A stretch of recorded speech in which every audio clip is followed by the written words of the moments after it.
हरे कृष्णा। तो बहुत ही पावन दिवस है, अक्षय तृतीया का दिवस है, वैशाख शुक्ल तृतीया। तो ये जो तिथि है ये स्वयं सिद्ध तिथि है।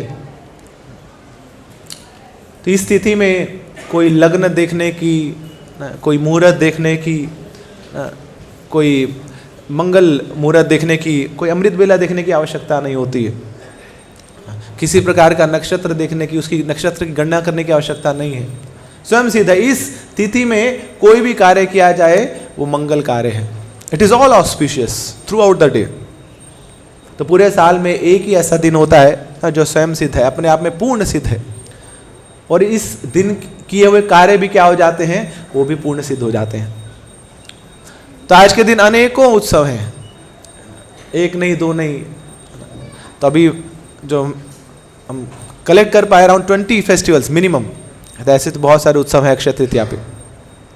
आज ही के दिन, अक्षय तृतीया के दिन ब्रह्मा जी ने सृष्टि की रचना करी थी, और आज ही के दिन ब्रह्मा जी के जो पुत्र हैं अक्षय कुमार, उनकी उत्पत्ति भी हुई थी, उनका बर्थडे भी आज। साथ में चारों युगों की शुरुआत भी आज के दिन हुई है। तो सत्युग की शुरुआत भी आज, त्रेता युग के भी, द्वापर युग के भी, और हैप्पी बर्थडे टू कलयुग भी। तो कलयुग की शुरुआत भी आज के दिन हुई है। और जो पहला अन्न आया था इस सृष्टि पे वो भी आज के दिन आया था। और कौन सा आया था? जौ, बार्ले। तो इसलिए आज के दिन किसान लोग भी खेतों की पूजा करते हैं, अन्न की पूजा करते हैं, जौ के लड्डू बना के भगवान को ऑफर करते हैं, तेरा तुझको अर्पण। साथ में भगवान के अवतार परशुराम जी का भी प्राकट्य आज के दिन हुआ था। वेरी इंपॉर्टेंटली गंगा जी का अवतरण भी आज के दिन हुआ है। देवी सुरेश्वरी भगवती गंगे त्रिभुवन तारिणी तरल तरंगे। पूरे त्रिभुवन को तारने के लिए गंगा जी आई हैं। तो दशावतार स्तोत्र में सुनने को मिलता है, छलयसि विक्रमणे बलिम अद्भुत वामना पदनख नीर जनित जन पावना केशवधृता वामन रूपा जय जगदीश हरे जय जगदीश हरे जय जगदीश हरे। तो पद नख नीर, तो भगवान के चरणों से निकलती हुई है ना ये नीर की धारा पहुंची है इस पृथ्वी पर, और क्या कर रही है? जनित पावन, पूरे जनों को, पूरे पृथ्वी को पावन कर रही है। तो पहले गंगा का नाम गंगा नहीं हुआ करता था, इसको विष्णुपदी बोला जाता था ना। भगवान के चरणों से निकली है तो जैसी निकली है विष्णुपदी। मगर पूरी घटना घटी, सगर के जो 60,000 पुत्र हैं उनका उद्धार करने के लिए 3 पीढ़ियां लगी रही कि कैसे पुनः उनका उद्धार होगा। तो फिर फाइनली भगीरथ जी पहुंचे और विष्णुपदी को उसका आह्वान किया इस भूलोक पे। तो तब से नाम पड़ा गंगा। गम गाम, गाम मतलब होता है धरती और गम मतलब होता है जाना। तब गंगा बोली बस अब मैं जा रही हूँ, I am going to this earthly planet, इसलिए मेरा नाम क्या हो जाएगा अब? गंगा। तो गंगा का भी प्राकट्य दिवस आज। साथ में व्यासदेव जी ने महाभारत की रचना आज के दिन ही की। तो महाभारत व्यासदेव जी बोल रहे थे, चिंतन कर रहे थे और बोल रहे थे, साथ में लेखन कौन कर रहा था? गणेश जी लेखन कर रहे हैं। मगर उन्होंने भी कंडीशन लगा दी, बोले आप तो बड़े महारथी हैं तो आप तो बोलते जाएंगे, मगर मैं भी तब तक लिखूंगा जब तक आप बोलते जाएंगे। थोड़ी देर शांत हो गए, ब्रेक लगा दिया तो हम भी छोड़ के चले जाएंगे आपको, किसी और से लिखवा लेना फिर। अब व्यासदेव जी कौन है? वो तो स्वयं भगवान है, भगवान के लिटरेरी इनकारनेशन है। तो व्यासदेव जी बोले ठीक है, हम भी कंडीशन लगा देते हैं गणेश जी के ऊपर कि आपको लिखना है मगर सोच समझ के लिखना है। जो भी मैं श्लोक बोलूँगा उसको पहले आपको समझना है, उसके बाद ही लिखना है। तो बोलते गए श्लोक, वो समझते गए, वो लिखते गए गणेश जी, मगर बीच बीच में मसाला डाल देते थे व्यासदेव जी। ऐसे ना घूम घूम वाले बड़े मुश्किल वाले श्लोक डाल दिए। अब गणेश जी भी सोच रहे बोले क्या करूँ क्या करूँ। तो इतनी देर में फिर और श्लोकों की रचना कर देते थे व्यासदेव जी। तो इस प्रकार ये महाभारत की रचना हुई। साथ में द्रौपदी का चीरहरण हो रहा था, तो आज के दिन ही वो घटना घटी थी। और फिर त्राही माम कृष्ण कृष्ण रक्षा माम, कृष्ण कृष्ण पाही माम। तो पुकार, द्रौपदी की पुकार जब लगी तो ठाकुर जी स्वयं प्रकट हुए और अनलिमिटेड साड़ी बोले ले लो ना, लाजपत नगर की इसमें है, सुरेंद्र नगर की इसमें है, पूरी अनलिमिटेड, पसंद कर लो, जो लेने चाहे लो और खुश रहो अपना। तो इस प्रकार भगवान ने रक्षा करी द्रौपदी की आज के दिन। साथ में जब जो पांडवों को वनवास मिला था तो युधिष्ठिर महाराज बहुत चिंतित थे कि वन में चले जाएंगे तो वहाँ पालन पोषण कैसे होगा पांडवों का। साथ में हमारे वक्रोदर हैं, भीम 10,000 हाथियों का बल है तो उतना खाते भी हैं, तो कैसे पालन पोषण करेंगे इनका जंगल में। तब सूर्यदेव की प्रार्थना करी और सूर्यदेव ने बड़ा सुंदर अक्षय पात्र युधिष्ठिर महाराज को दिया और युधिष्ठिर महाराज ने फिर वो द्रौपदी को दिया। तो उसमें भी कंडीशन थी कि इसमें अनलिमिटेड सप्लाई है, जितने चाहे दही बल्ले खाओ, जितने चाहे रसमलाइयाँ खाओ, कोई कमी नहीं है, आप इच्छा व्यक्त करते रहो, ये अक्षय पात्र उत्पन्न करता रहेगा, है ना। तो बस आप सोचते रहिए, 56 भोग, 5600 भोग, 56 करोड़ भोग, जितने चाहिए सब मिलेगा, मगर एक कंडीशन है कि जिसका ये पात्र है अगर उसने पा लिया तो उसके बाद अब ये सप्लाई बंद। तो इस प्रकार आज के दिन ही ये अक्षय पात्र द्रौपदी को मिला। तो मध्वाचार्य संप्रदाय में अभी भी वो जो अक्षय पात्र द्रौपदी के उस जो प्रतिरूप है उसकी पूजा करी जाती है। और फिर महाभारत का युद्ध भी आज के दिन ही समाप्त हुआ था। साथ में बद्रीनाथ, केदारनाथ ना, इसके जो पट हैं वो आज के दिन खुल जाते हैं अक्षय तृतीया के दिन। हमारे स्वामी जगन्नाथ स्वामी तो आज के दिन वो बाहर आते हैं अपने मंदिर से, तो उनके जो विग्रह रहते हैं, जो मदन मोहन जी जो उत्सव विग्रह जिसको बोला जाता है, अब जगन्नाथ जी को पूरा बाहर लाना तो वो तो फिर रथ यात्रा के समय ही आते हैं, पंडे हजारों पंडे होते हैं, खींच के ले आते हैं।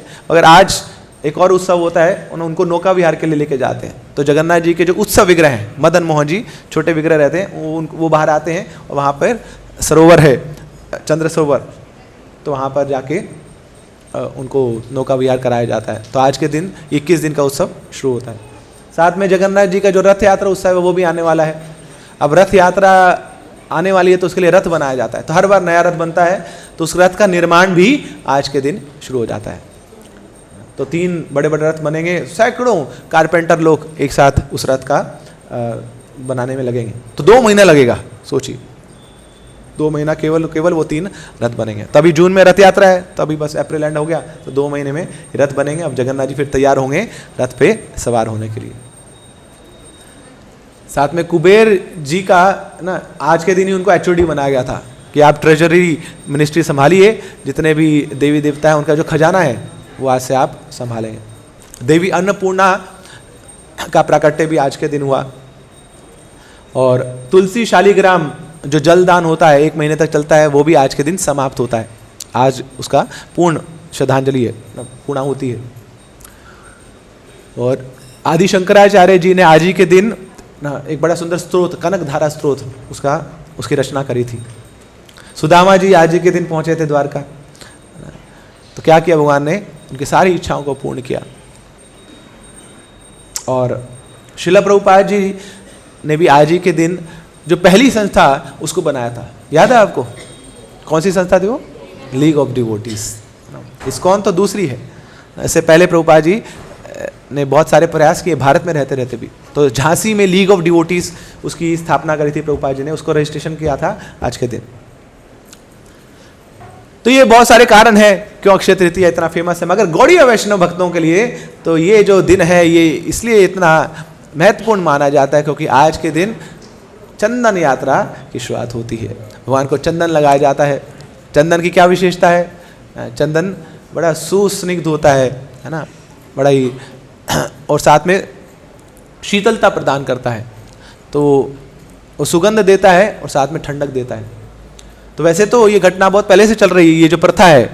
पहले आप देखेंगे तो बड़े बड़े जो राजा महाराजा होते थे उनके जो गेट्स बने होते, दरवाजे बने होते थे महलों के, वो चंदन की लकड़ी के होते थे। अभी तो हम ले आते हैं 50 ग्राम 100 ग्राम चंदन, सोचते हैं कि चंदन यात्रा मना रहे हैं, मगर ये तो पहले से ही चल रहा है भगवान के ऊपर चंदन लगाना। मगर हाँ, हमारे लिए ना ये बड़ा महत्वपूर्ण बना क्योंकि हमारे आचार्य, हमारे परंपरा के महान वैष्णव आचार्य श्रीपाद माधवेंद्र पुरी पाद के साथ भगवान ने बड़ी सारी लीलाएं करी और फिर हमें समझ आया कि हाँ, ये चंदन का बहुत महत्व है, भगवान को चंदन लगाने का बहुत महत्व है। तो 21 दिन तक भगवान को चंदन लगाया जाता है। तो उसकी शुरुआत आज ही के दिन होती है। 21 दिन ही क्यों? कॉर्पोरेट वर्ल्ड में माना जाता है 21 दिन आप एक कार्य करेंगे ना, वो आपकी हैबिट बन जाएगा। सुबह उठा नहीं जाता, 21 दिन करके देख लीजिए, हर रोज मंगल आरती में आके देख लीजिए, आपकी हैबिट में आ जाएगा। वो किताबें जो घरों में पड़ी हैं ना, उसको खोलते हैं तो वैसी स्मेल आती है जैसे अभी लेके निकाल के लाए पब्लिशिंग हाउस से, वैसी सुगंध आ रही है उसमें। तो आज तक खोली नहीं है तो खोलिए, आज के दिन खोलिए, 21 दिन तक प्रयास करिए तो आपकी हैबिट में आ जाएगा, हर रोज इसको पढ़ने लग जाएंगे। तो इसलिए 21 दिन का यात्रा चलती है। और एक और महत्वपूर्ण जानकारी, सिंहाचल में भगवान नरसिंह देव का विग्रह है। नाम याद है आपको? जीड़ नरसिंहा, जीड़ नरसिंहा।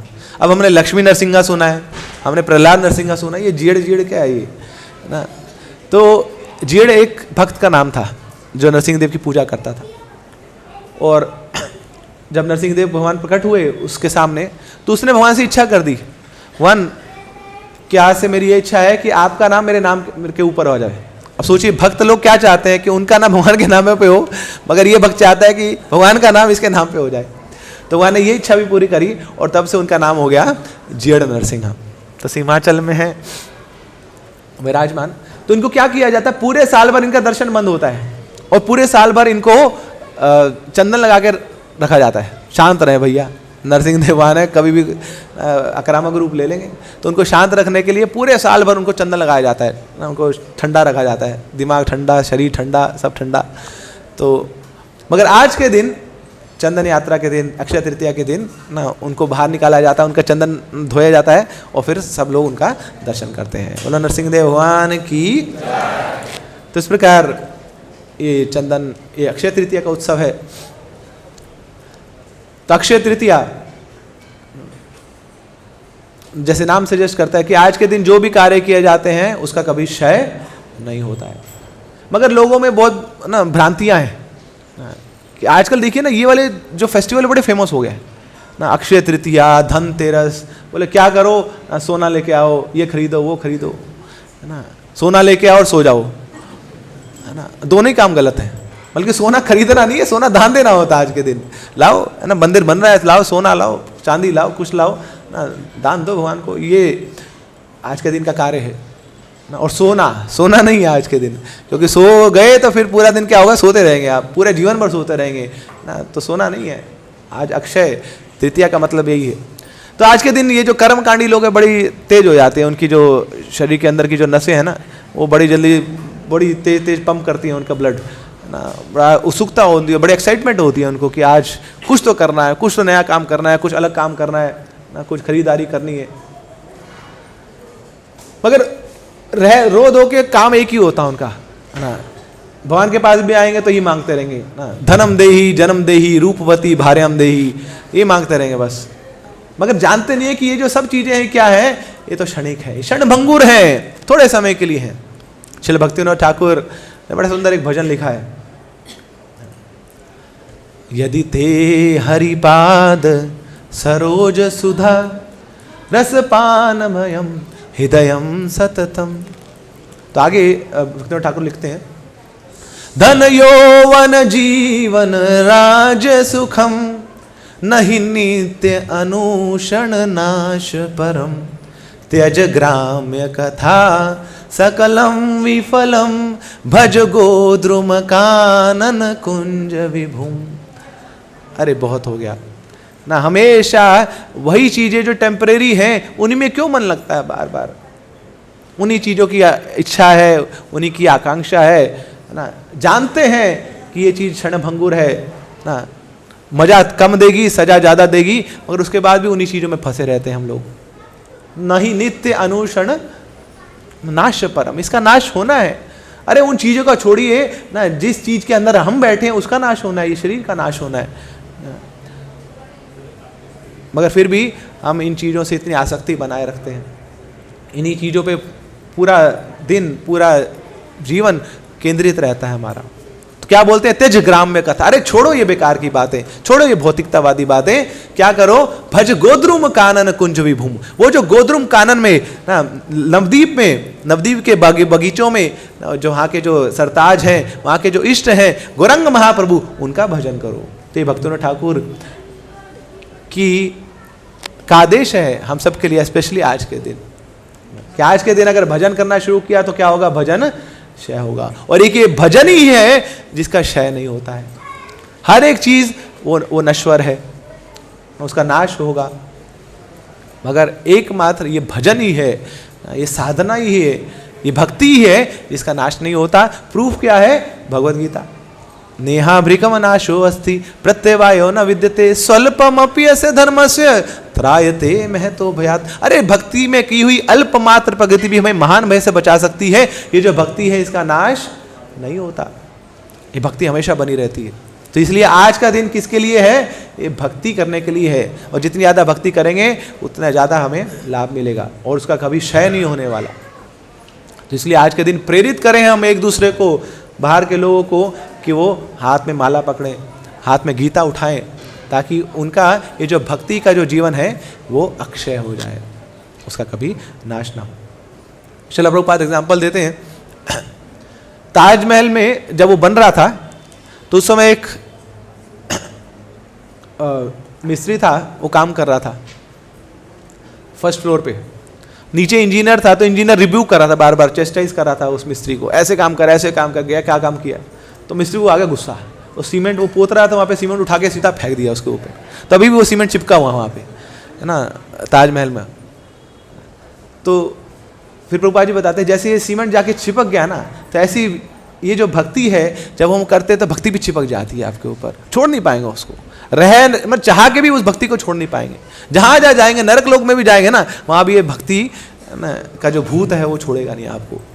किबा मंत्र दिला गोसाई, किबा तार बल, जपीते जपीते होइला पागल। तो व्यक्ति भूत की भांति, पागल की भांति हो जाएगा जब ये भक्ति का भूत चढ़ता है। तो ऐसे ही ना ये भूत हम चढ़ा लें आज के दिन, तो फिर क्या हो जाएगा, ये अक्षय हो जाएगा, हमारी भक्ति अक्षय हो जाएगी।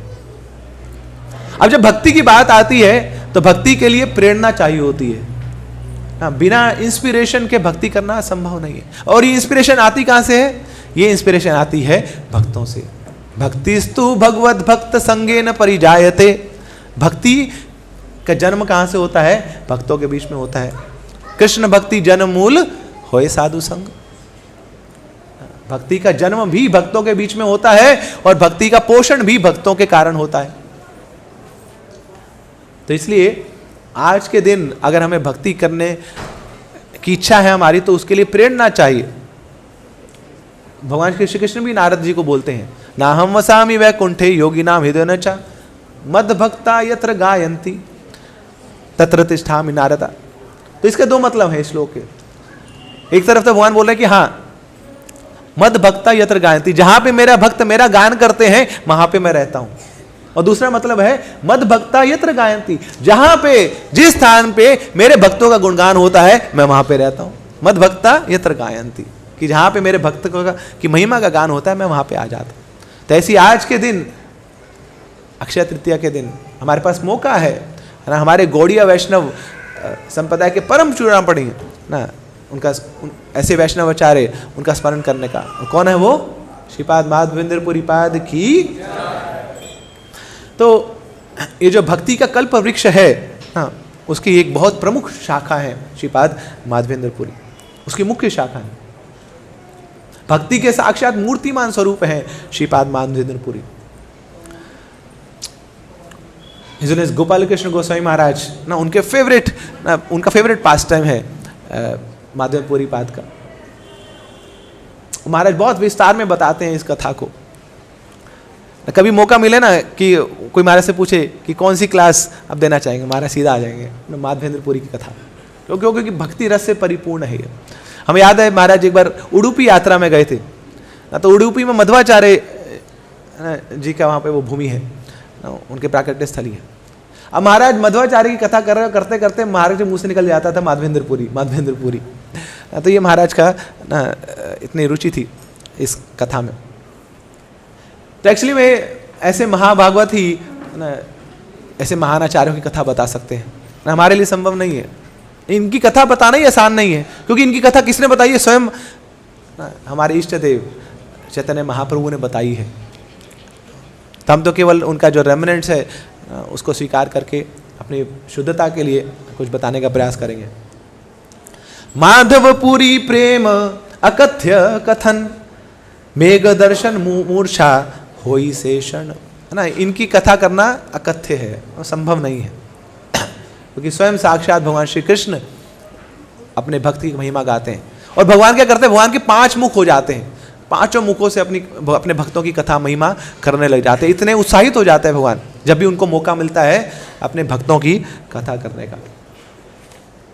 तो श्रील कृष्णदास कविराज गोस्वामी ने श्री चैतन्य चरितामृत जो ग्रंथ लिखा है, उसके मध्य लीला के 4थे अध्याय में श्रीपाद माधवेंद्र पुरी की कथा विस्तार रूप में हमें बताई है। अब श्री चैतन्य महाप्रभु ने संन्यास ले लिया है। शची माता जो उनकी मैया हैं, उन्होंने आग्रह किया है कि निमाई ज्यादा दूर मत जाओ। चैतन्य महाप्रभु की इच्छा थी कि मैं वृंदावन चला जाऊं, मगर शची माता बोली वृंदावन बहुत दूर है, आप जगन्नाथपुरी चले जाइए। हम बंगाल में हैं, जगन्नाथपुरी उड़ीसा में है। बंगाल और उड़ीसा तो ये कैसे है? एक ही घर के 2 कमरे जैसे है। वहाँ से लोग यहाँ आते रहते हैं और यहाँ के लोग वहाँ जाते रहते हैं। तो निमाई आपका हालचाल मुझे पता लगता रहेगा। अब आपने सन्यास तो ले लिया है, आप मुझे छोड़ के इस नवद्वीप को छोड़ के चले जाएंगे, मगर हृदय में तो आप रहेंगे, तो आपका विरह बार बार सताता रहेगा, तो कम से कम आपका हालचाल तो पूछ पाएंगे। तो इसलिए आप जगन्नाथपुरी में जाके ही निवास कीजिए। तो वहाँ पर चैतन्य महाप्रभु चले हैं नित्यानंद प्रभु के साथ, जगदानंद पंडित के साथ, हरिदास ठाकुर के साथ, मुकुंद के साथ। और अब एक स्थान पे पहुंचे हैं उड़ीसा में, उसका नाम है रेमुणा। रेमुणा स्थान मतलब कहाँ से निकला है? रमणीय, बड़े रमणीय है, बड़े आकर्षक है, सुंदर उपवन बगीचे हैं वहाँ पर। और वहाँ पर श्री चैतन्य महाप्रभु दर्शन करते हैं एक बड़े सुंदर विग्रह का। क्या नाम है उनका? खीरचोर गोपीनाथ की, गोपीनाथ जी। श्रीमन रास रसारंभी वंशी वट तटस्थिता, कर्षण वेणु स्वनेर गोपी गोपीनाथा श्री सुना। तो वो गोपीनाथ जो गोपियों को आनंद प्रदान करते हैं, जो गोपियों के नाथ हैं, उनका सुंदर विग्रह वहाँ पर विराजमान है रेमुणा में, अभी भी है, दर्शन कर सकते हैं आप। तो श्री चैतन्य महाप्रभु नित्यानंद प्रभु को बताते हैं, प्रभु कहे नित्यानंद करहो विचार, पुरी सम भाग्यवान जगते नहीं आर। ओ नित्यानंद प्रभु, थोड़ा विचार करो कि ये जो माधवेंद्र पुरी हैं, इनके समान पूरे जगत में कोई सौभाग्यशाली व्यक्ति नहीं है। ही सो फॉर्चुनेट। तब चैतन्य महाप्रभु नित्यानंद प्रभु और बाकी भक्तों को माधवेंद्र पुरी जी की कथा विस्तार रूप में सुनाते हैं। मगर चैतन्य महाप्रभु आज से पहले कभी रेमुणा नहीं आए थे, आज से पहले कभी उन्होंने माधवेंद्रपुरी का दर्शन नहीं किया था। फिर वो कैसे जानते हैं माधवेंद्रपुरी की कथा? कैसे जानते हैं? उन्होंने श्रवण किया था, अपने गुरु श्रीपाद ईश्वरपुरी से श्रवण किया था, और श्रवण करके हृदय सार किया था, और अब वो उसकी कथा भी कर रहे हैं। तो इसलिए बताया जाता है कि हमें कहीं किसी के बारे में जानना है तो उसको देखने की आवश्यकता नहीं है, सुनने मात्र से हम उसको जान पाएंगे। और सुनना ही बोनाफाइड प्रोसेस है। आज से श्रुते इक्षिता ननुनाथ पुंसा, भागवत बताती है कि भक्त लोग हैं वो देखते हैं। कैसे देखते हैं? अपनी आंखों से नहीं देखते, अपने कर्णों से देखते हैं। भगवान को अगर देखना है तो ये जो आंखें हैं ये तो धोखा दे जाएंगी, हमें तो मूर्ति दिखेगी बस, है ना, हमें तो एक जड़ पदार्थ दिखेगा। मगर अगर भगवान को देखना है, भगवान को जानना है, तो कैसे? उनकी कथा के माध्यम से हम उनको जान पाते हैं। तो ऐसी चैतन्य महाप्रभु जानते हैं माधवेंद्रपुरी के बारे में, जानते हैं वो खीरचोर गोपीनाथ के बारे में, मगर कैसे जानते हैं? श्रवण करके। ध्रुव महाराज जब प्रकट हुए थे तो इच्छा तो बहुत थी, इच्छाएं बहुत सारी थी। क्यों? क्योंकि वो जो सौतेली माँ थी उसके साथ वो इंसिडेंट हुआ था, तो अंदर बड़ा क्रोध था, द्वेष की भावना थी, ईर्ष्या की भावना थी, प्रतिशोध की भावना थी। तो सारी इच्छाएं लेके भगवान के भजन के लिए बैठ गए, भगवान को पुकार रहे हैं। मगर जैसे ही भगवान प्रकट हुए, भगवान ने पूछा क्या इच्छा है तुम्हारी? तो एक इच्छा व्यक्त करी ध्रुव महाराज ने। क्या बोलते हैं? भक्ति मुहु प्रवक्ताम त्वयि में प्रसंगो, कि भगवान एक ही इच्छा है कि आपके भक्तों का संग बना रहे, क्योंकि आपके भक्त जब होंगे तो आपके भक्त मुझे कथा सुनाएंगे, उस कथा सुनने से मुझे आपका दर्शन होगा और आपके दर्शन से मेरा जीवन सफल हो जाएगा। तो अगर भगवान से कभी कुछ मांगना भी है तो ये सबसे बड़ी प्रार्थना होनी चाहिए हमारी, कि भगवान आपके भक्तों का संग बना रहे हैं, हम हमेशा आपके भक्तों के संग में रहें। श्रील भक्ति सिद्धांत सरस्वती ठाकुर ने प्रभुपाद जी को बोला, प्रभुपाद जी को देख के बोला बाकी भक्तों को, ये जो भक्ति वेदांत स्वामी है ये आगे चल के बहुत अच्छा प्रचार करेंगे। कैसे जाना आपने? क्यों अच्छा प्रचार करेंगे? क्योंकि बहुत अच्छे से सुनते हैं, कक्षा में आके he hears very attentively, so that means he will be able to preach very powerfully। इसलिए श्रवण करना बहुत आवश्यक। तब चैतन्य महाप्रभु, नित्यानंद प्रभु और बाकी भक्तों को श्रीपाद माधवेंद्र पुरी की कथा सुनाते हैं। तो बताते हैं कि ये जो संत हैं माधवेंद्र पुरी पाद, ये अयाचक वृत्ति के थे। अयाचक मतलब कभी कुछ मांगते नहीं थे। कौन व्यक्ति नहीं मांगता है? जो संतुष्ट है अपने आप में, जो आत्मसंतुष्ट है। मगर वही व्यक्ति आत्मसंतुष्ट हो सकता है जो परम आत्मसंतुष्ट व्यक्ति है, उससे कनेक्टेड है। कृष्ण भक्त निष्काम अतएव शांत, भुक्ति मुक्ति सिद्धि कामी सकली अशांत। कि जो लोग भुक्ति चाहते हैं, मुक्ति चाहते हैं, जिनकी काम वासनाएं, वो हमेशा अशांत रहेंगे। मगर एकमात्र कृष्ण भक्ति है पूरे जगत में जो हमेशा सेटिस्फाइड रहते हैं, शांत रहते हैं। क्यों? क्योंकि निष्काम है, कोई और इच्छा नहीं है, केवल और केवल भगवान की सेवा करने की इच्छा है। तो ऐसे ही भक्त थे श्रीपाद ईश्वर पुरी, जिनका काय, मन और वाक्य केवल और केवल भगवान की सेवा के लिए था। अकिंचन भक्त थे भगवान के। तो एक नियम तो था इनका कि किसी से कुछ मांगेंगे नहीं ना। इसको अजगर वृत्ति भी बोला जाता है। अजगर क्या होता है ना, एक जगह बैठा रहेगा, कुछ नहीं, कहीं नहीं जाएगा इधर उधर, अपनी एनर्जी वो फालतू में वेस्ट नहीं करता है। मगर कोई उसके पास आएगा, खा उठा के ले जाएगा अंदर। तो ऐसी अजगर वृत्ति के थे, एक जगह बैठे रहेंगे। ठाकुर जी तो जानते हैं ना मुझे भूख लगी है, ठाकुर जी जानते हैं ना मेरी इच्छा है, तो अपना प्रोवाइड करेंगे, मुझे क्या प्रयास करने की आवश्यकता है। ईशावास्यम जगत सर्वम यत किंचित जगत राम जगत। अरे पूरे विश्व को खिलाते हैं, हर एक जीवात्मा को खिलाते हैं, मुझे नहीं खिलाएंगे क्या? तो मुझे मेट्रो में जाके और थैला उठा के ऑफिस जाने की क्या आवश्यकता है ना? वो खिलाएंगे, सब पालन पोषण करेंगे ठाकुर जी। तो इस प्रकार अयाचक वृत्ति के थे, कुछ मांगते भी नहीं थे और अपने आप ही भगवान कुछ ना कुछ अरेंजमेंट उनके लिए करते थे। तो एक तो ये व्रत था, किसी को कुछ मांगेंगे नहीं। और दूसरा, अब वो ब्रज में आए।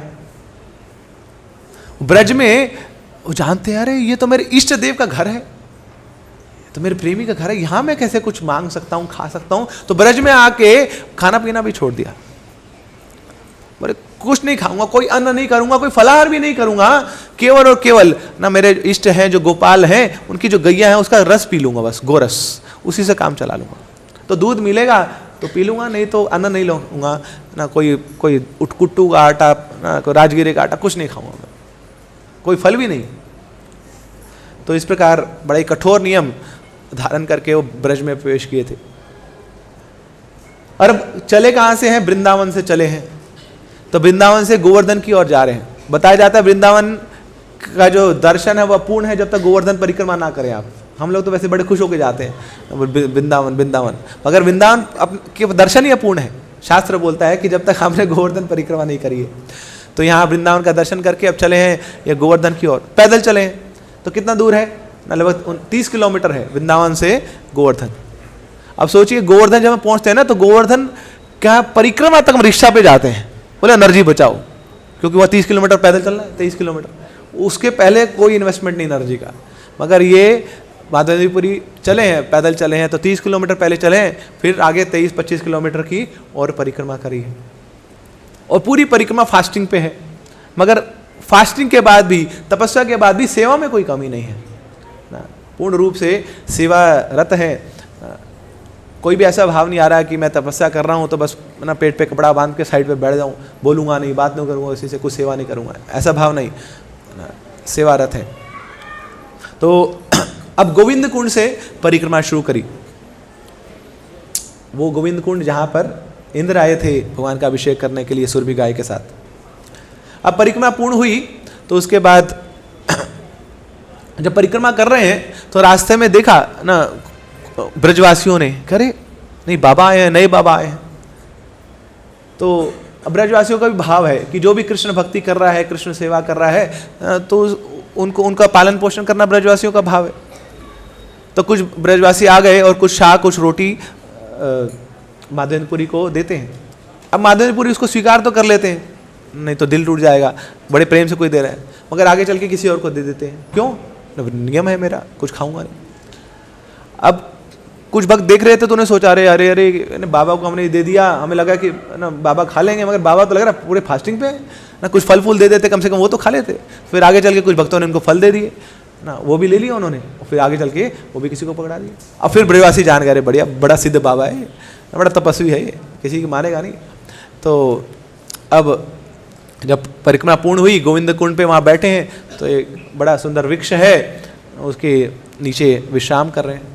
विश्राम भी क्या कर रहे हैं, ऐसे महान भक्तों का विश्राम भी क्या होता है, क्या होता है? हरे कृष्णा कृष्णा कृष्णा हरे हरे, हरे राम राम राम हरे हरे। मुझे एक्चुअली महाराज का एक और इंसिडेंट याद आ रहा है। तो एक डिवोटी बता रहे थे कि महाराज को जब भी बोलते ना कि थोड़ा मैं रेस्ट कर लेता हूँ, तो वो जो सर्वेंट था महाराज का, वो तकिए लेके पहुँच जाता था वहाँ पे। बोले महाराज रेस्ट करेंगे ना, तो वहाँ तकिए लेके महाराज रेस्ट करेंगे वहाँ। तो महाराज उसको तकिए देख कर दूर फेंक देते तकिए। बोले क्या कर रहे हो? महाराज रेस्ट बोला ना, रेस्ट करना। अरे मेरा रेस्ट ये नहीं है, मेरा रेस्ट क्या है कि मेरे को थोड़ा सा वो लैपटॉप दे दो या फ़ोन दे दो, जो डिवोटीज हैं उनसे बात करनी, यही मेरा रेस्ट है, नहीं तो मैं चैंटिंग कर लूँगा, ये रेस्ट है। तो अब वो भक्त देख रहा है कि महाराज सुबह से लेकर रात हो गई, लगे हुए हैं फ़ोन पे, भक्तों से बात कर रहे हैं, इतनी सारी सेवाएं कर रहे हैं, अब थक गए होंगे ना, वृद्ध शरीर हो गया है। तो फिर वो बोलते हैं महाराज प्लीज़ रेस्ट कर लो, प्रेशर कर रहा है बार बार कि महाराज अब रेस्ट करना पड़ेगा आपको। और फिर महाराज ने डांट दिया। महाराज बोलते हैं स्लीपिंग मीन्स फॉरगेटिंग कृष्णा, है ना, सोना मतलब कि भगवान को भूल जाना, तो ये मैं सहन नहीं कर सकता। तो ऐसे यहाँ माधवेंद्रपुरी पाद वो 60 किलोमीटर की परिक्रमा है, डबल वाली परिक्रमा करके आए हैं, कितना थक गए होंगे, मगर फिर भी आए हैं, वृक्ष के नीचे बैठे हैं और अपना जप शुरू किया, हरि नाम कर रहे हैं। तो तभी एक सुंदर सा बालक, है ना, इतने सुंदर उसके नैन नक्श हैं, कुछ अलग सा ही दिख रहा है, वो आता है वहाँ पर और सीधा आके बाबा के पास आता है और बाबा को डांटने लग जाता है। अरे बाबा जी मान लिया बड़े सिद्ध हैं, मगर इतने ढीठ क्यों बने हुए हैं आप ना, खा क्यों नहीं रहे कुछ आप ना, पहले वो आपको हमने अन्न भिजवाया, फिर फल भिजवाए, बात क्या होगी ये, कुछ खा क्यों नहीं रहे आप? तो बाबा ने बोला बात तेरे से मैं बाद में करूंगा, पहले ये बता तू है कौन? तो तुरंत 3 क्वेश्चन पुटअप कर दिए। बोले what is your name, what is your address and how do you come to know that I am hungry. नाम क्या है तेरा, कहाँ से आया, रहता कहाँ है, और पता कैसे लग गया कि मैं भूखा हूँ? तो लड़के ने सोचा ना बड़ा चतुर बाबा है, बड़ा तेज है, पहले इंटरव्यू लेने ले जाता है एकदम, है ना, कुछ हाल चाल पूछ ले, कुछ सीधा ही क्वेश्चन ठोक दिए। तो बोलता है, क्या बोलता है वो छोटा सा बालक, क्या नाम है मेरा? गोपाल। तो यहीं रहता हूँ, ब्रजभूमि में रहता हूँ, ये मेरा घर है और गैया चराता हूँ मैं, ये मेरा काम है। कैसे पता लगा मुझे? क्या बताऊँ ना, ये जो स्त्रियां हैं आती जाती रहती हैं सिर पे मटकियाँ लेके, इन सब ने बताया कि एक बाबा आया है, बड़ा डीठ है, कुछ खा नहीं रहा वो। तो देखो बाबा मेरे गांव में आए हो, मेरे गांव में कोई भूखा नहीं रहता, है ना, तो जिसको मुझे खिलाना मैं खिला के रहूँगा।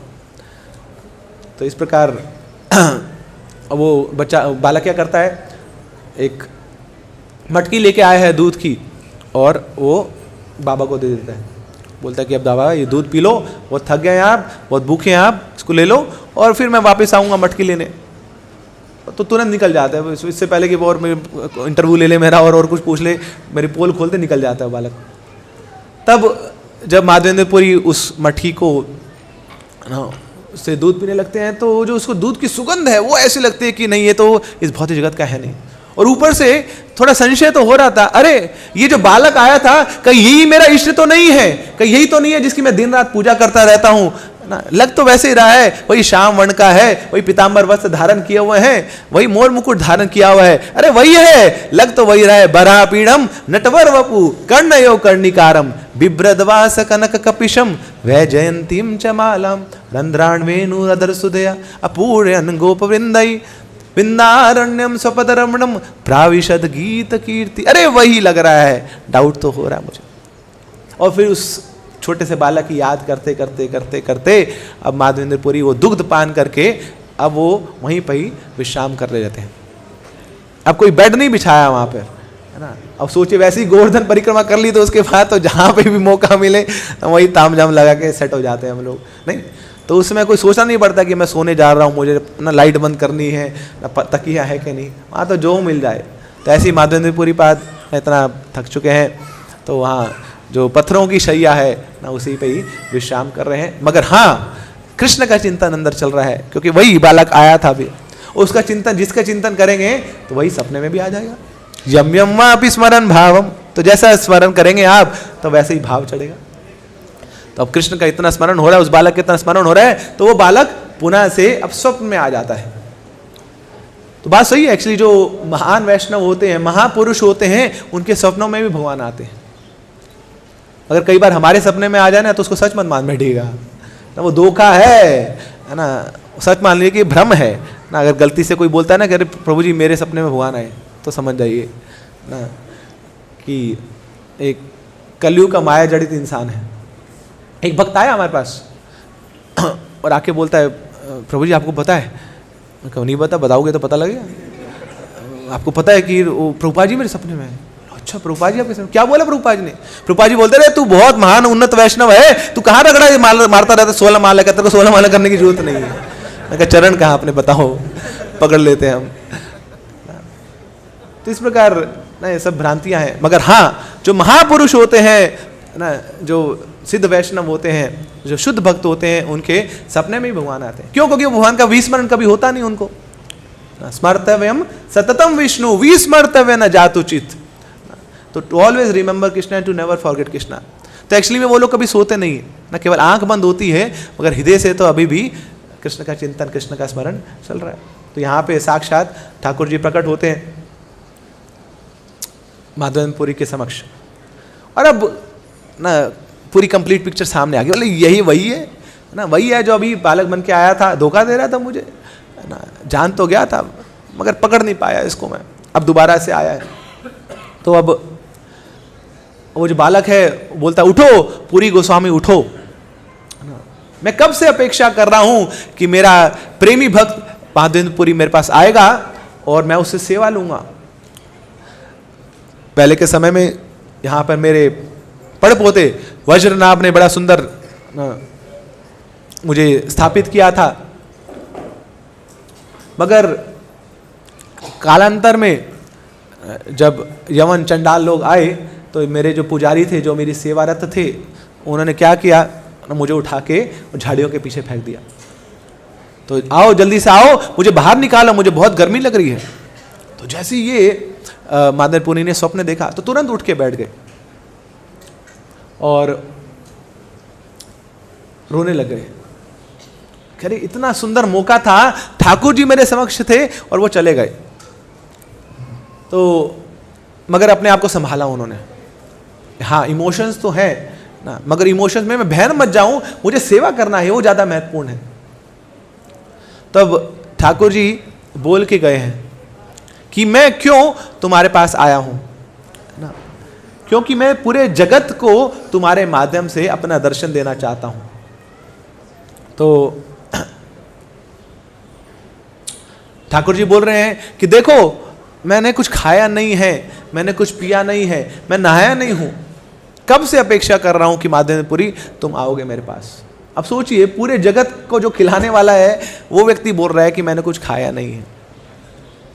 वो अपनी निर्भरता दिखा रहा है, क्यों? क्योंकि वो प्रेम से बंधा हुआ है। किस चीज की भूख है उसको?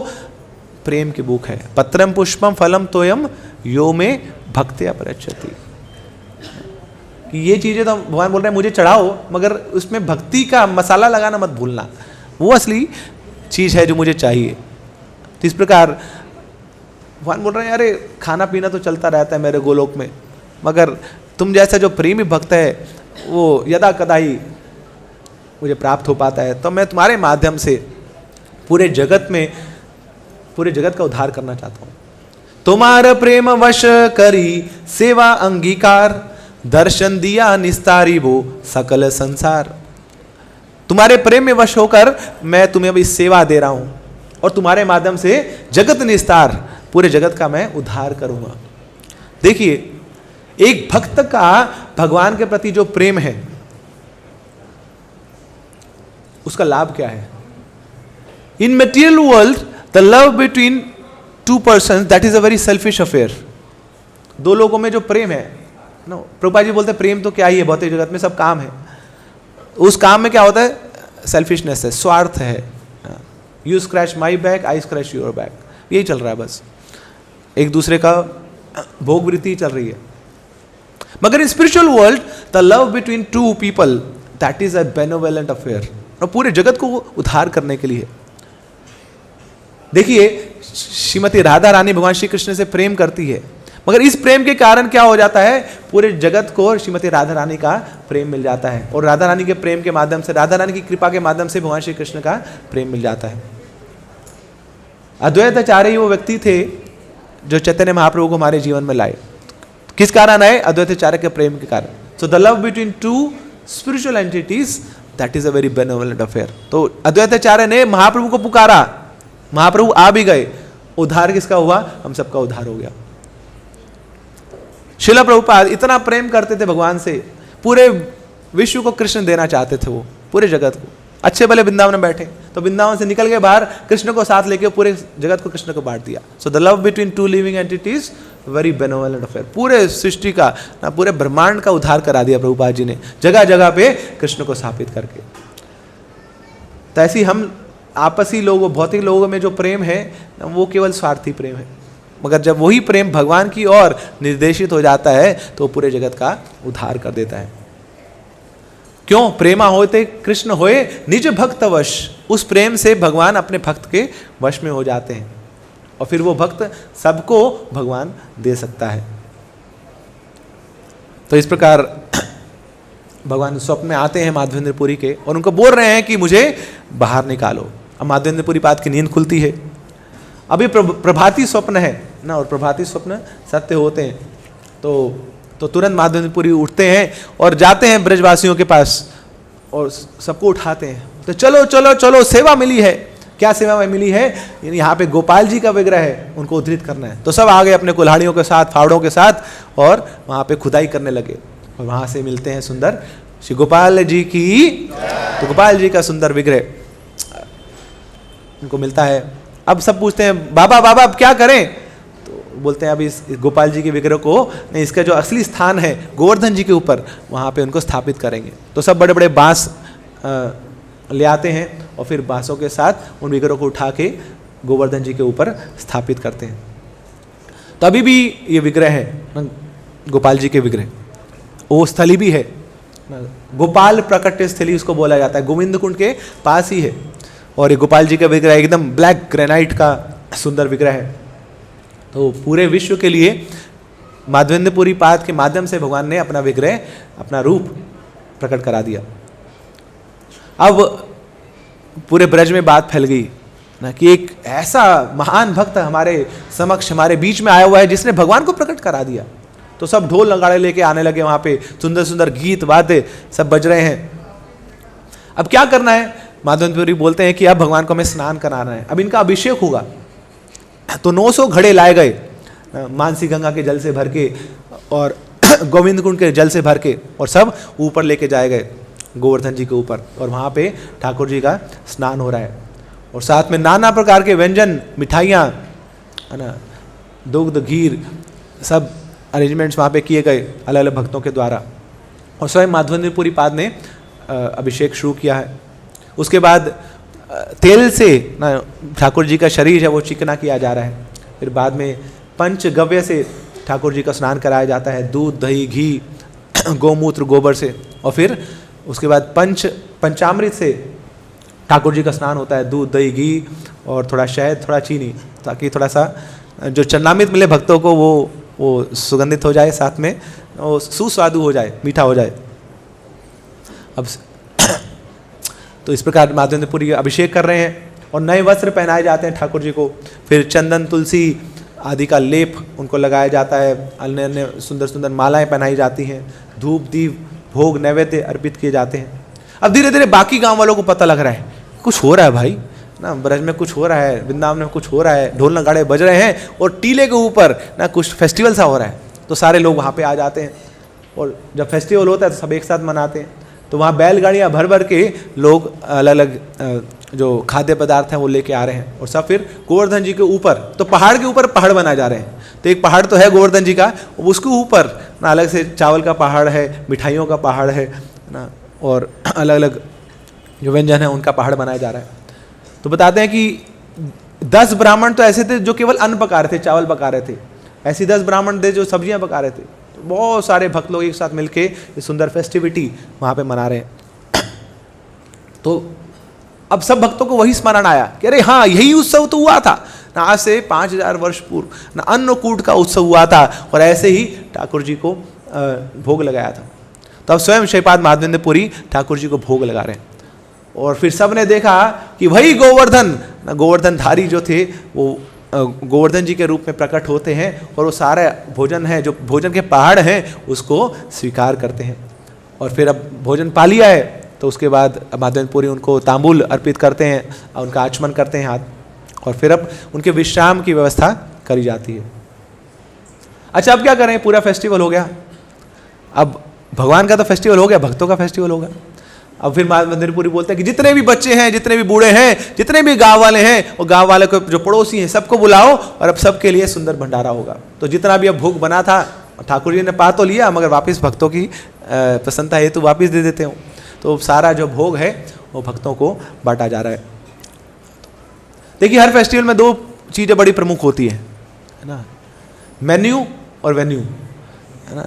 हर मतलब वो भी मीटिंग कर लो आप ना, फेस्टिवल की कुछ भी, इसमें 2 चीज़ें ही प्रमुख होती है। मेन्यू क्या, खाने में क्या है और कहाँ पे होगा, प्रसाद कहाँ होगा, फेस्टिवल कहाँ होगा। तो ऐसे ही बड़ा सुंदर वेन्यू है गोवर्धन के ऊपर, और बहुत सुंदर मेन्यू बना हुआ वहाँ पे, और सब भक्त लोग बड़ा आनंद उठा रहे हैं। एवरीवन इज सो अमेज्ड ये देखकर कि कैसे एक दिन में इतनी सारी तैयारियां होगी ना। हमारे यहाँ मान लीजिए कुछ आपको आज प्रोग्राम करना अक्षय तृतीया का, बोले 500 लोग आएंगे, तो उसकी मीटिंग करनी पड़ती है ना। हफ्ता 2 हफ्ता पहले तो मीटिंग चल रही है, ये एजेंडा, ये पोस्टर, ये प्रोपेगेंडा ना, यहाँ पे भेजेंगे, प्रमोशंस करेंगे, ये करेंगे। कितने लोग आएंगे? 500 1000 लोग आए हैं उसके लिए। अब यहाँ तो सैकड़ों हजारों लोग आए हुए हैं, और एक दिन में सब तैयारियां होगी। रात को तो पता लगा ना, ऑर्डर आया रात को, ठाकुर जी बोले आ रहा हूँ, निकालो। और सुबह दोपहर फिर सुबह 9-10 बजे तक तो अभिषेक हो लिया ना, 4-5 बजे तो खोदना शुरू कर दिया ना, 9-10 बजे तक अभिषेक हो लिया, है ना। उसके बाद दोपहर में फिर उनको सुला दिया थोड़ा ना, फिर अब भंडारा हो रहा है। तो with in a span of 12 hours such a grand festival. तो भगवान बताना चाह रहे हैं कि अगर इच्छा है, जहाँ चाह है वहाँ राह है ना। आप इच्छा व्यक्त कीजिए, सारे रिसोर्सेज मैं दूंगा, कोई बाधा नहीं है भक्ति में ना, कि हमारे पास ये नहीं है, हमारे पास वो नहीं है, हमारे पास मैन पावर नहीं है, हमारे पास ये स्किल नहीं है, सब कुछ मैं दूंगा। ददामी बुद्धि योगम तम। आप इच्छा तो करो, आप सेवा करने की इच्छा तो करो, आप ग्रैंड फेस्टिवल करने की इच्छा तो करो ना, पूरे मैं करूँगा, आई विल डू इट। तो इस प्रकार भगवान ने सारा अरेंजमेंट किया वहाँ पर। अब पूरा फेस्टिवल हो चुका है। अब ये जो फेस्टिवल है, ऐसा नहीं कि एक दिन का फेस्टिवल हुआ था, ये फेस्टिवल कंटिन्यू हुआ। क्योंकि अब जो दूर दराज के लोग हैं उनको पता लग गया कि अरे साक्षात भगवान प्रकट हुए हैं गोवर्धन में, गोपाल जी प्रकट हुए हैं, और ऐसे आचार्य हैं वहाँ पर, उनका दर्शन भी होगा, गोपाल जी का दर्शन भी होगा। तो सब अपनी बैलगाड़ियाँ भर भर के, ना कोई मथुरा से आ रहा है, ना कोई मध्य प्रदेश से आ रहा है, अलग अलग जगहों से सब आ रहे हैं, और हर रोज एक महान उत्सव होने लगा। तो ऐसे बताते हैं 2 साल तक ये उत्सव चल रहा है वहाँ पर। और धीरे धीरे क्या कर रहे हैं, मथुरा से लोग आ रहे हैं, व्यापारी लोग आ रहे हैं, और सब लोग अपने गाय दान कर रहे हैं माधवेंद्रपुरी को। बोले ये तो ब्रज बाबा है, ब्रजवासी बाबा है, और कुछ तो खाता नहीं, क्या पीता है, तो गोरस पीता है, तो चलो हमारा भी कुछ कंट्रीब्यूशन होगा, गाय दान कर देते हैं, ठाकुर जी को भोग लगा, उसका रस पिए। तो ऐसे करते करते 10,000 गाय होगी, सोचिए, इतनी बड़ी गौशाला देखिए आपने, 10,000 गायों की गौशाला वो ब्रज में स्थापित हो गई। अब एक दिन एक क्षत्रिय आता है तो आके पूरा मंदिर डोनेट कर देता है, एक बंदा, ज़्यादा की आवश्यकता नहीं, एक बंदा आया, अरे इतना खुश हो गया मैं, इतनी सेवा करते हैं आप लोग, लो पूरा मंदिर दान में ले लो। मगर खुद माधवेंद्रपुरी कहाँ पे रहते थे ना, एक झोपड़पट्टी में रहते थे। भगवान के लिए तो महल होना चाहिए, मगर भक्त तो संतुष्ट है, मेरे लिए ये काफ़ी छोटा सा कमरा दे दो, झोपड़ी दे दो, बहुत है।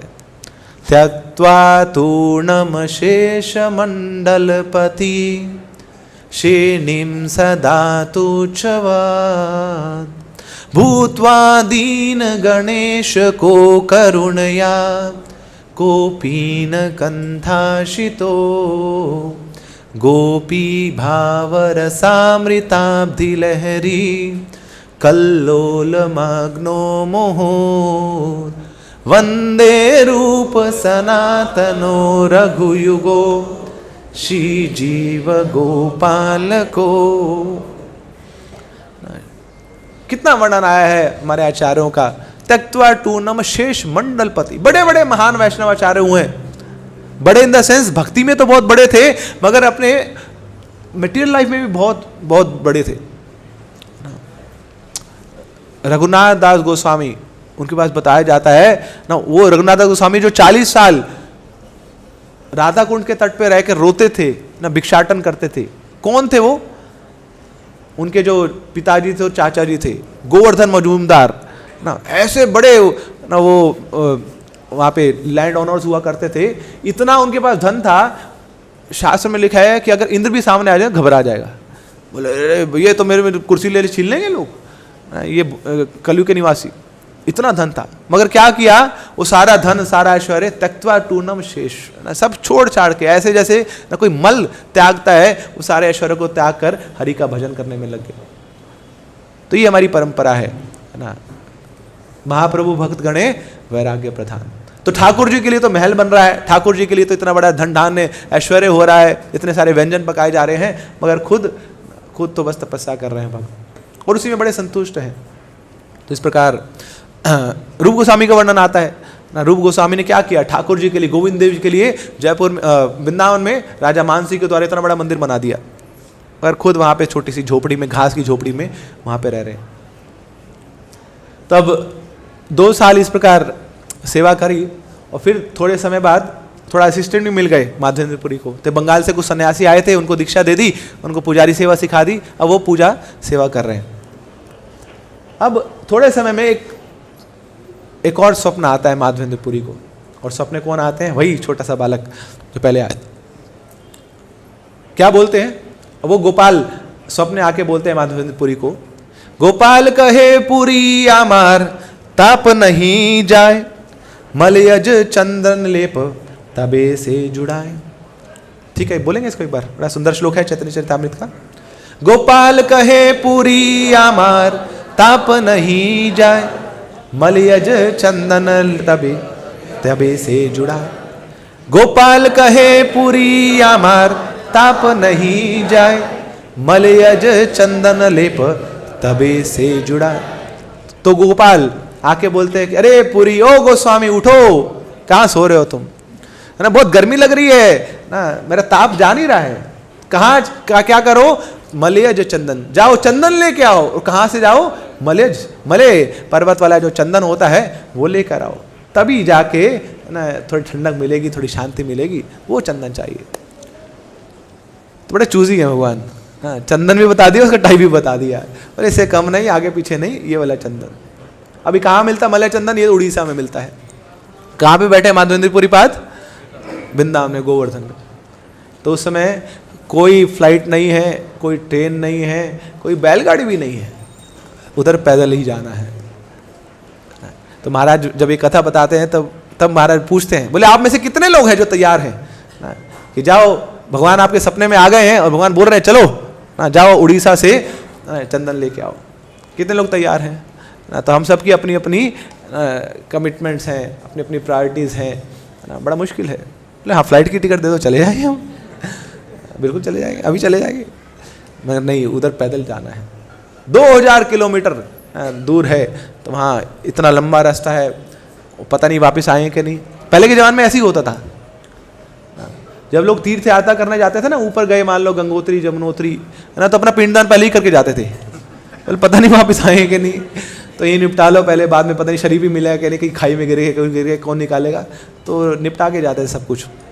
तो ऐसे ही अब वहाँ जाना, इतना लंबा दूर जाना है ना, तो इतना बड़ा रिस्क है, मगर ये प्रेम की परिभाषा है।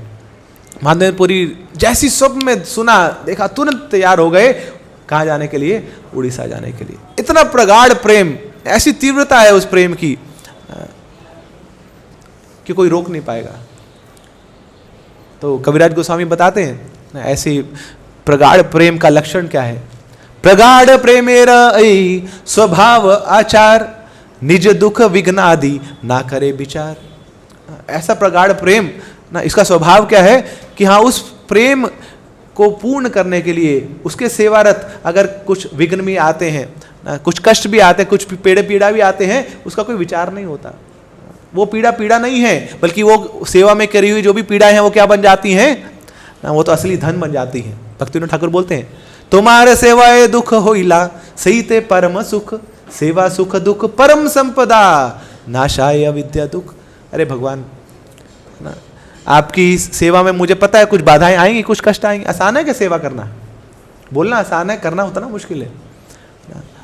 जब हमारे अहंकार पे चोट लगती है ना, लोग कुछ बोलते हैं, आप सेवा कर रहे हैं अच्छे मन से, मगर फिर भी बड़े सारे लोग हैं आपके अंदर, आपकी निंदा करने को, आपसे ईर्ष्या करते हैं, द्वेष करते हैं, उनको भी सहन करना है।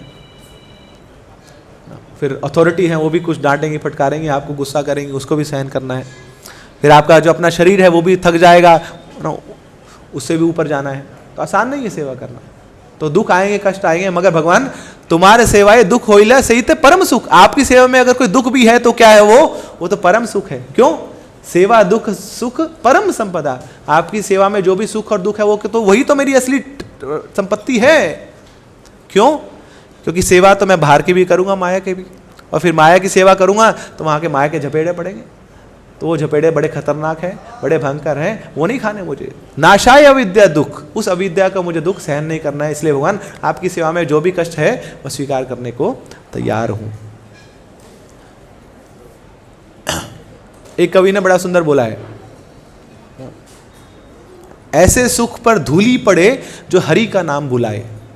ऐसे सुख पर धूली पड़े, मिट्टी पे जाए, चूल्हे में जाए, गड्ढे में जाए, ऐसा सुख जो हरि का नाम ही भुला दे ना। बलिहारी उस दुख पर जो पल पल नाम जपाए ना, उस दुख पे तो मैं जय वारूं उसके ऊपर, साधु साधु बोलूं उस दुख पे जो आपका नाम मुझे पुकारने को प्रेरित करे बार बार।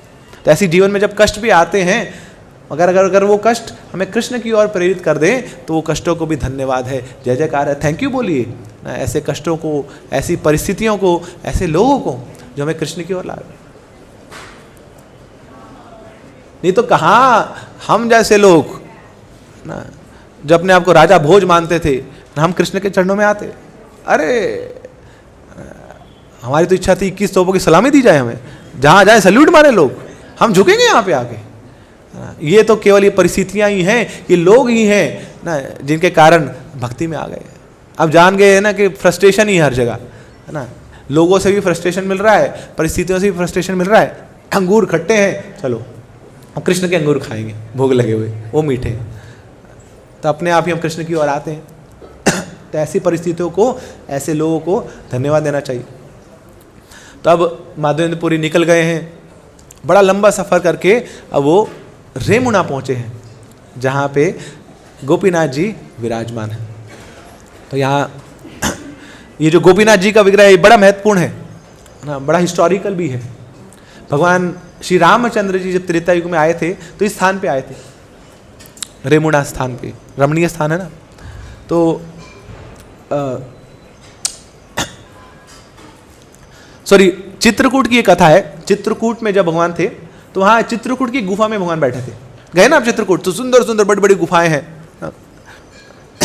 तो वहाँ देवताओं ने बनाई थी भगवान के लिए कि अब वनवास में तो आ गए हम, अगर कुछ महल तो होना चाहिए ना, तो हम गुफाओं का महल बना देंगे। और वो गुफाएं महल से कम नहीं है, आप जाके देखिए वहाँ इतनी ठंडी ठंडी हवाएं वहाँ चलती रहती हैं, बड़ी विशाल गुफाएं हैं। ऐसा लग रहा है कि मतलब किसी राजा के लिए बनी है।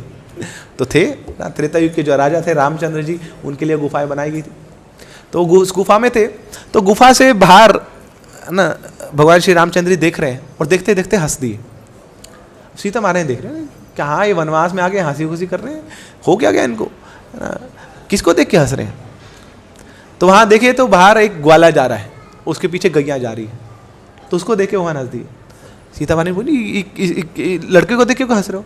बोले लड़का नहीं है, अगली बार मैं ये लड़का बन के आने वाला हूँ, ग्वाला बन के आने वाला हूँ, यही काम करूँगा मैं, अभी तो राजा हूँ, अभी थोड़ा डिमोशन होगा ना, अभी ये गैया गुैया चराऊँगा, शेफर्ड बनूंगा, ये काम करूँगा। अच्छा अच्छा, कैसा रूप होगा आपका, मैं देखना चाहती हूँ, मैं अभी आऊँगी आपकी लीला में? बोले बिल्कुल आओगे, आप भी आएंगे, रूप कैसा होगा आप? तो क्या तुरंत क्या किया भगवान ने, अपना बाण उठाया और वहाँ पे जो ना पत्थर था, जो गुफा के पत्थर, उसमें उससे एक बड़ा सुंदर विग्रह कार्व आउट कर दिया, और वो विग्रह है श्री गोपीनाथ जी की। तब रेमुणा में जाएंगे, गोपीनाथ जी का दर्शन करेंगे, तो वो विग्रह स्वयं श्री रामचंद्र जी ने त्रेता युग में अपने हाथों से उस विग्रह को बनाया था। तो फिर आगे चल के उड़ीसा के राजा ने आमंत्रण दिया यहाँ के राजा को, और फिर कोणार्क मंदिर में वो विग्रह की स्थापना हुई। तो गोपीनाथ जी वहाँ पे हाथी पे सवार होकर जाया करते थे, कितना रमणीय स्थान है ये। बोले कि मुझे आगे कहीं नहीं जाना, मुझे यहीं पे स्थापित कर दो। तो वहाँ रेमुणा में गोपीनाथ जी विराजमान है। अब इस रेमुणा स्थान की, इस मंदिर की एक और बड़ी खासियत है कि यहाँ ठाकुर जी को भोग तो लगता है, मगर भोग किस चीज़ का लगता है? खीर का लगता है। मगर वो खीर भी कौन सी है? अमृत के लिए खीर, पूरे अमृत के समान। तो और 12 दोने भोग लगाया जाता है ठाकुर जी को। तो एक बार पुजारी ने वहाँ पे भोग लगाया और 12 दोने भोग लगा दिया, घंटी घंटी बजाई, पर्दा लगाया, वापस पर्दा खोला ना, ताली बजाई, उठाया भोग और लेके आ गया। तब उस पुजारी के सपने गोपीनाथ जी आते हैं, बोलते सेवा सही से नहीं करते तो सेवा सही से नहीं, सेवा तो पूरी करी, प्रसाद भोग लगाया आपको, आपने खा लिया, वापस मिल गया। मैं गिने नहीं क्या दोने, गिनने लगा तो देखा 11 दोने ही, 12वां कहाँ गया? ठाकुर जी बोले ये तो बता रहा हूँ सेवा सही से नहीं करते, गायब हो गया दोना, कहाँ गया? बोले कहाँ गया दोना कहाँ गया? बोले चिंता मत करो, मेरे पास ही है, मैंने चुरा लिया उसको। तो ठाकुर जी ने अपने कपड़े उठाए थे, नीचे से डाल दिया, धोती के नीचे दोना रख लिया। दोना? ठाकुर जी आपने दोना क्यों चुराया? मैं आपके लिए तो मैं सामने रख के गया था ना, आप खाओ, जितना खाना कमी है क्या, आपने चुराया क्यों? बोले भक्त के लिए चुराया, मेरा एक भक्त आया है माधवेंद्रपुरी, उसके लिए मैंने दोना चुराया। तो जाओ जल्दी से जाओ, माधवेंद्रपुरी को ढूंढ के आओ, और जहाँ पे भी हैं उनको जाके ये खीर खिलाओ।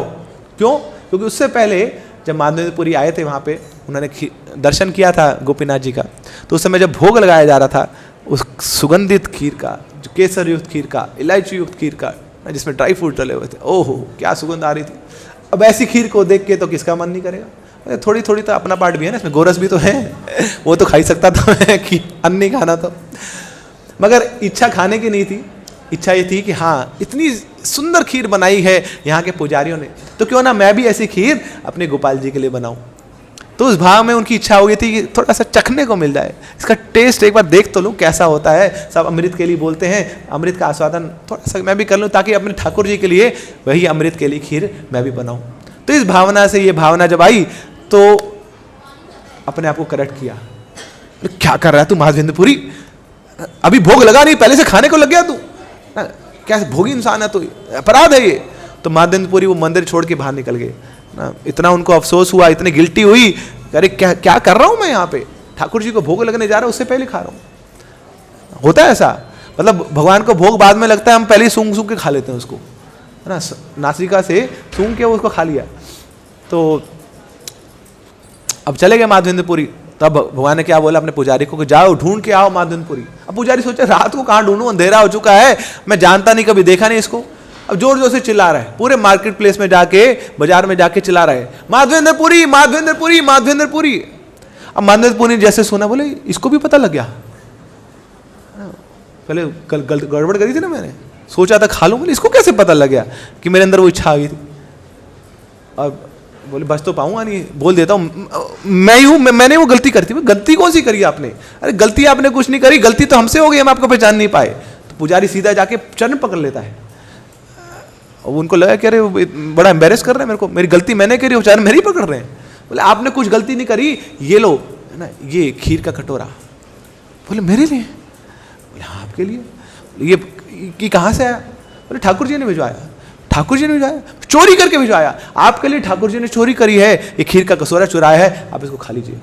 और जब ये देखा तो आंखों से अश्रु बहने लगे माधवेंद्रपुरी के, पूरी आंखें सजल हो गई कि भगवान कितने कृपालु हैं। सब जानते हैं हृदय की सब बात जानते हैं।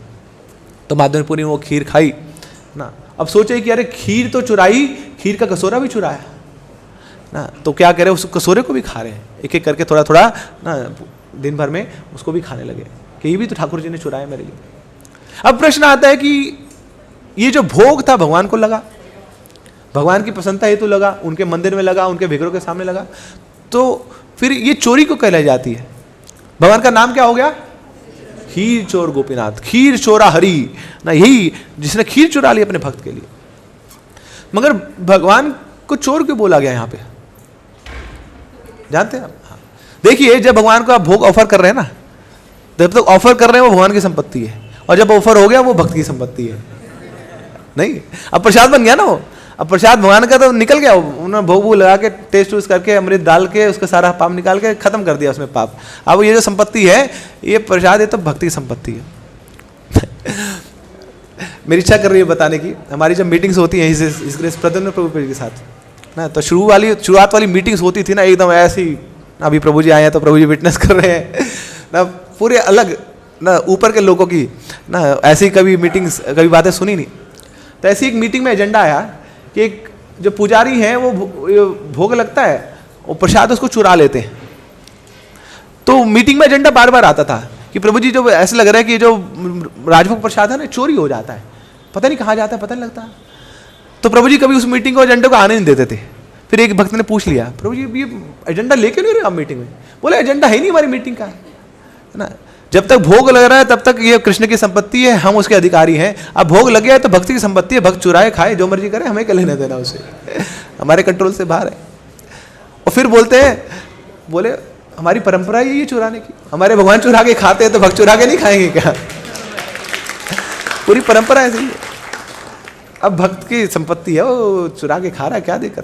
अरे प्रसादी तो खा रहा है, और क्या खा रहा है? खा के क्या ले जाए? कृष्ण तो अंदर ले जाएगा। हम माला के माध्यम से कृष्ण अंदर डाल रहे हैं, ये प्रसाद के माध्यम से कृष्ण अंदर डाल रहे हैं, तो कृष्ण तो जा रहे हैं ना अंदर। तो ये महान भक्तों की विजन है। तो अब जैसे अब ये वहाँ के रेमुणा वासियों को पता लगा कि ऐसे महान भक्त हमारे बीच में हैं ना, जिनके लिए ठाकुर जी ने खीर चुरा ली, अब तो इतना बोलबाला हो गया, सब आ गए रेमुणा वासी माधवेंद्रपुरी के पीछे, माधवेंद्रपुरी की जय हो, माधवेंद्रपुरी जय हो। मगर माधवेंद्रपुरी जान गए थे, उसी रातों रात उन्होंने ट्रांसफर कर लिया था अपना। क्यों? क्योंकि जानते हैं अब सम्मान बढ़ेगा, और ये सम्मान सबसे बड़ी बात है भक्ति में ना। ये जो तरंग रंगिनी होती है, भक्ति में ठाकुर बोलते हैं ना, ये भी अनर्थ है। भक्ति में आते हैं तो जय जयकार करते हैं सब लोग, माला पहनाते हैं, ताली बजाते हैं, आसन दे देते हैं, तो उससे फिर अहंकार आता है, तो भक्ति में बाधा बन जाता है। एक भक्त को तो कैसा होना चाहिए ना, चैतन्य महाप्रभु ने बताया शिक्षाष्टकम में, तृणादपि सुनीचेन तरोरपि सहिष्णुना अमानिना मानदेन कीर्तनीय सदा हरि। अमानिना, मान की इच्छा ना करते हुए, दूसरों को सम्मान करते हुए, इस भाव से कोई हमेशा हरि का कीर्तन कर पाता है।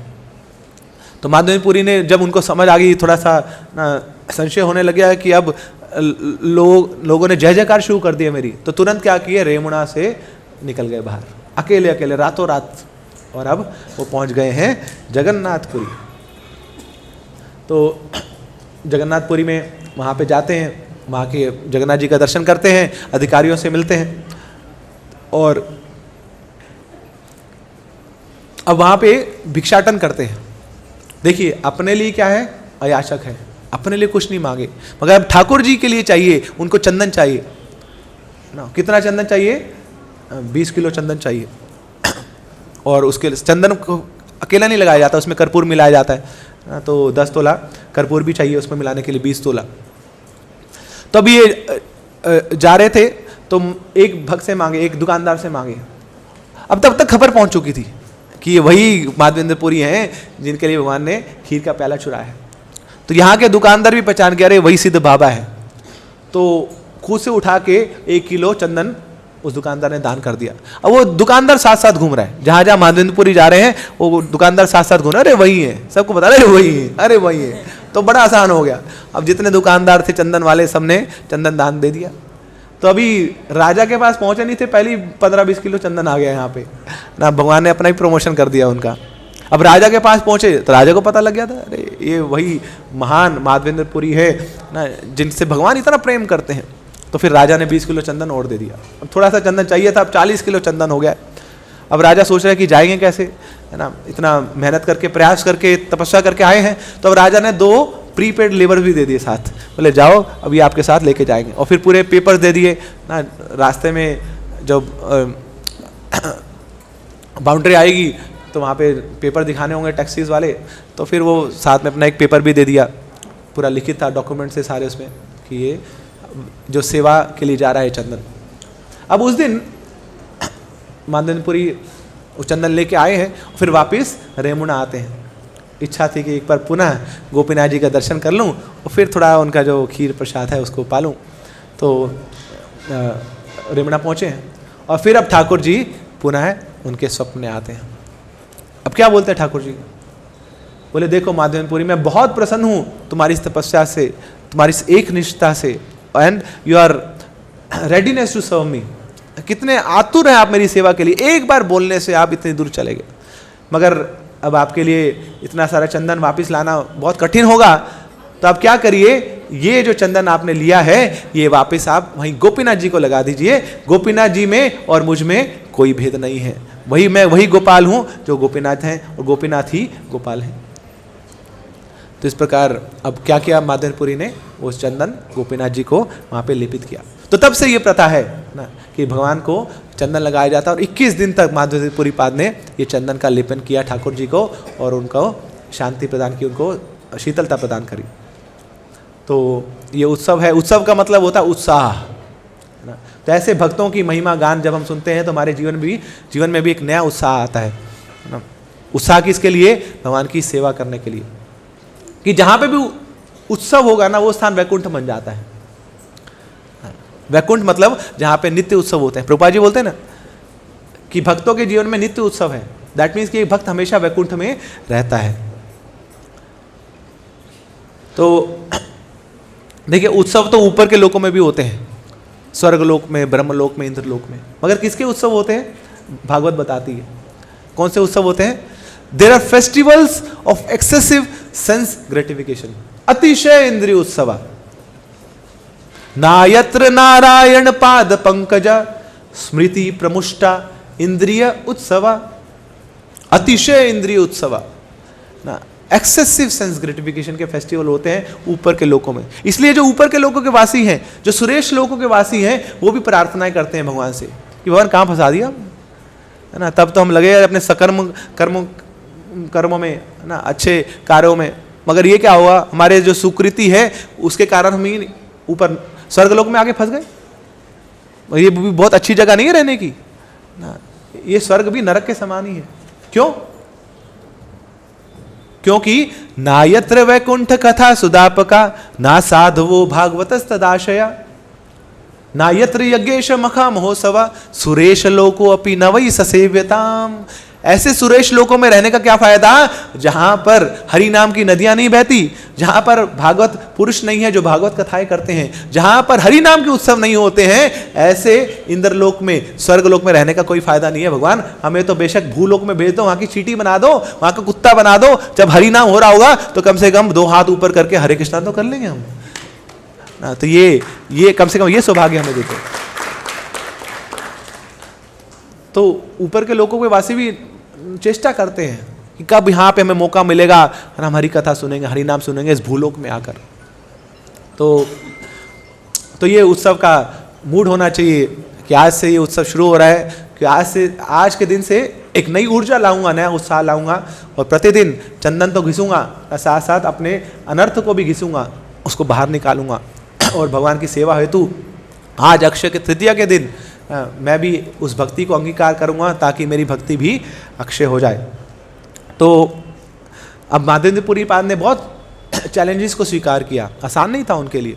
तो ऐसे हमारे भक्ति मार्ग में भी बहुत सारी परीक्षाएं आने वाली हैं, बहुत सारी बाधाएं आने वाली हैं, मगर माधवेंद्रपुरी के अनुगत होकर उनके चरणों का आश्रय लेकर हम भगवान से और उनसे यही प्रार्थना करें कि भगवान ना, बेशक आप परीक्षा लेते रहे, मगर कभी ऐसा मौका ना आए कि हम भक्तों से दूर हो जाए। सॉरी।